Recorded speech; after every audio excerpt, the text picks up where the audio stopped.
comme on dit dans le jargon, de supporter ça. Une femme avec grand F ne peut pas supporter quelqu'un qui a publié une femme ou même un homme. On parle plus de la publication des femmes, mais il y a certains hommes qui se font publier aussi. Mais bon, aujourd'hui, on parle du cas de la femme. Un homme n'a aucun droit, quelle que soit la colère,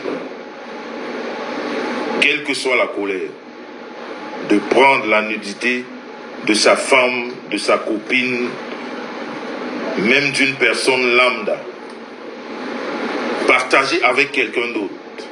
Ça veut dire que moi, mes sangs, je n'ai aucun droit de partager la nudité d'une copine à moi, d'une femme à moi, même à un ami. Ça devient un crime. Et je demande où sont les amis. Parce que demain, on va voir ce genre de personnes boire et rigoler avec des personnes que vous considérez. Parce qu'aux dernières nouvelles, ce dernier s'en vante d'être même populaire.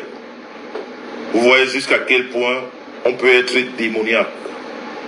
Quelqu'un se bombe le torse d'avoir publié une femme.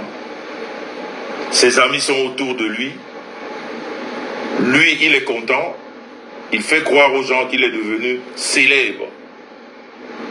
Aujourd'hui, dans notre société, on devient célèbre dans la bêtise. Aujourd'hui, dans notre société, on acclame des célébrités sottes, des célébrités idiotes, des célébrités ingrates. On acclame. On acclame. Personne pour lui dire « Tu es un malade, va te faire soigner ».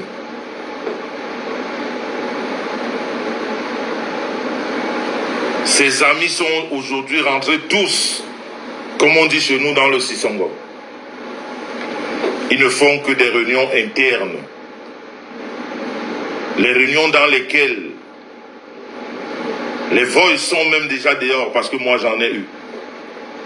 Où ils sont même incapables de lui dire les choses comme elles sont. On marche, c'est comme si on marchait sur des œufs. Quelqu'un qui a pris la nudité d'une femme, qui a balancé, qui fait du chantage à toutes les femmes qu'il a rencontrées. C'est pour ça que je vous dis, Marlise n'est pas la seule. Faites très attention. Vous allez passer très bientôt à la casserole. Parce que ce procédé-là, c'est sa façon à lui de se venger. Apparemment, il aurait donné beaucoup d'argent aux femmes. Mais je vais vous dire une chose. Je vais encore le répéter aujourd'hui.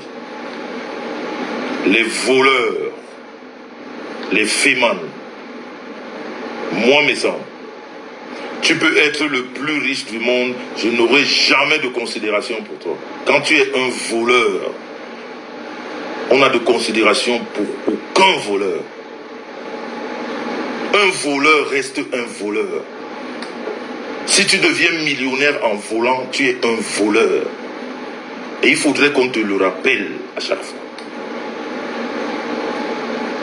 Et tu ne peux pas être un voleur et faire du chantage aux femmes.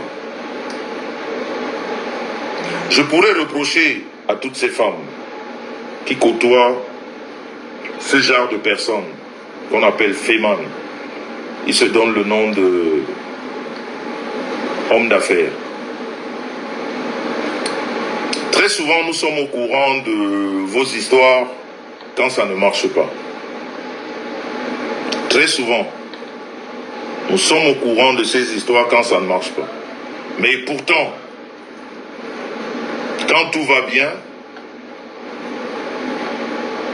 quand je dis quand tout va bien, ça veut dire que quand il a l'habitude d'aller voler et vous ramener le forfait, vous êtes contente, vous êtes silencieuse, vous êtes même très amoureuse quelquefois. Mais pourtant, vous savez que cet argent que vous êtes en train d'utiliser, c'est l'argent de la mort. Parce qu'il y a des gens à qui on escroque de l'argent qui se suicident. Il y a des gens à qui on escroque de l'argent qui changent complètement, c'est-à-dire qui deviennent même des fous, je veux dire. Mais pendant que ces gens souffrent, ces gens qui ont travaillé des années durant pour gagner cet argent, ces gens qui sont en train de pleurer, ces gens dont certaines familles sont disloquées parce qu'ils ont perdu de l'argent, pendant ce temps, vous cassez des bouteilles de champagne et de whisky avec vos maris, avec ses copains qui sont des voleurs. Vous savez, le receleur a la même peine que le voleur. Vous tous qui couvrez ces voleurs, vous êtes des voleurs. Vous tous qui les couvrez, vous êtes des voleurs. Vous tous qui utilisez cet argent du vol, vous êtes des voleurs. Il faudrait que ça commence à travailler dans vos cerveaux. Sachez que quand vous cohabitez avec un voleur, vous utilisez l'argent du vol, vous êtes un voleur. Et si la malédiction s'abat sur ce voleur, vous ne serez pas épargné. Il faudrait que ça commence à rentrer dans vos têtes. Vous, ces femmes qui les accompagnez tout le temps. Parce qu'apparemment,